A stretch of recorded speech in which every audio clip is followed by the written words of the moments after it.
മാന്ത്രികൻ. ഒരിക്കൽ വിജയനഗരത്തിൽ ഒരു മായാജാലക്കാരൻ വന്നു. അയാൾ കാണിക്കാത്ത മായാജാലങ്ങൾ ഒന്നുമില്ലായിരുന്നു. ചക്രവർത്തിയുടെ ദർബാറിലെത്തി സദസ്യരെ അമ്പരപ്പിക്കുന്ന പല വിദ്യകളും അയാൾ കാട്ടി. കരിക്കട്ടകളെ സ്വർണക്കട്ടകളാക്കുക, എലിയെ പൂച്ചയാക്കുക, പ്രാവിനെ മുയലാക്കുക, അങ്ങനെ നിരവധി അത്ഭുതങ്ങൾ മാന്ത്രികൻ അവതരിപ്പിച്ചു. അയാളുടെ കഴിവിന് മുന്നിൽ സദസ്യർ അത്ഭുതത്തോടെ വായും പൊളിച്ചു നിന്നു. ഒടുവിൽ അയാൾ എല്ലാവരെയും ഞെട്ടിക്കുന്ന ഒരു മാന്ത്രിക വിദ്യ അവതരിപ്പിച്ചു. സ്വന്തം തല ഊരിയെടുത്ത് കയ്യിൽ പിടിച്ചുകൊണ്ട് അങ്ങോട്ടും ഇങ്ങോട്ടും നടന്നു. അത് കണ്ട് ചക്രവർത്തി പോലും അമ്പരന്നു. എല്ലാവരും കരഘോഷം മുഴക്കി മാന്ത്രികനെ അഭിനന്ദിച്ചു. വേദിയിൽ ഞെളിഞ്ഞു നിന്ന മാന്ത്രികൻ സദസ്യരെ നോക്കി പറഞ്ഞു, എന്നെ തോൽപ്പിക്കാൻ കഴിവുള്ളവർ ആരെങ്കിലും ഈ രാജ്യത്തുണ്ടെങ്കിൽ മുന്നോട്ട് വരിക. മത്സരത്തിൽ ഞാൻ തോറ്റാൽ എൻ്റെ തല വെട്ടിയെടുക്കാം. എന്നാൽ എന്നോട് തോൽക്കുകയാണെങ്കിൽ ഞാൻ ചോദിക്കുന്നതെന്തും നൽകേണ്ടി വരും. എന്താ, തയ്യാറാണോ? സദസ്യർ മൂകരായി. വിജയനഗരത്തിലെ ജാലവിദ്യക്കാർ തലകുനിച്ച് പതുങ്ങിയിരുന്നു. ഛേ, വിജയനഗര സാമ്രാജ്യത്തിൻ്റെ അവസ്ഥ ഇത്ര പരിതാപകരമാണോ?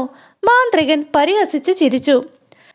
കൃഷ്ണദേവരായരുടെ തല നാണക്കേട് കൊണ്ട് കുനിഞ്ഞു.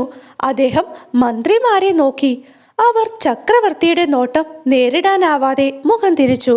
ചക്രവർത്തി രാമനെ അരികിലേക്ക് വിളിച്ചു.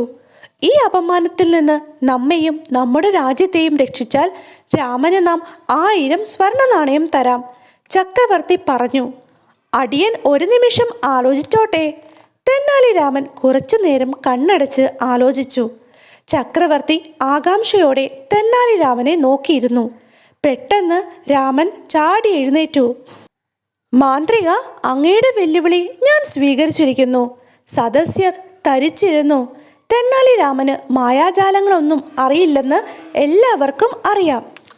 രാമൻ വേദിയിലേക്ക് കയറി. മാന്ത്രിക, ഞാൻ കണ്ണടച്ച് ചെയ്യുന്ന കാര്യങ്ങൾ നിങ്ങൾക്ക് കണ്ണു തുറന്ന് ചെയ്യാനാകുമോ?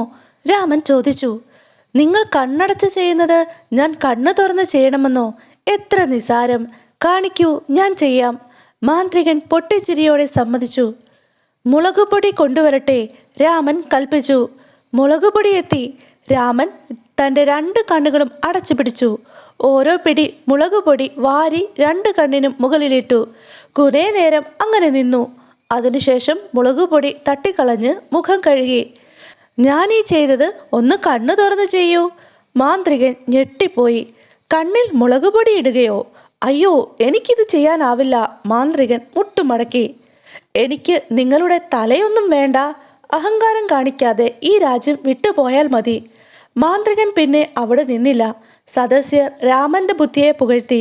ചക്രവർത്തി രാമന് പറഞ്ഞതിൽ കൂടുതൽ സമ്മാനവും നൽകി.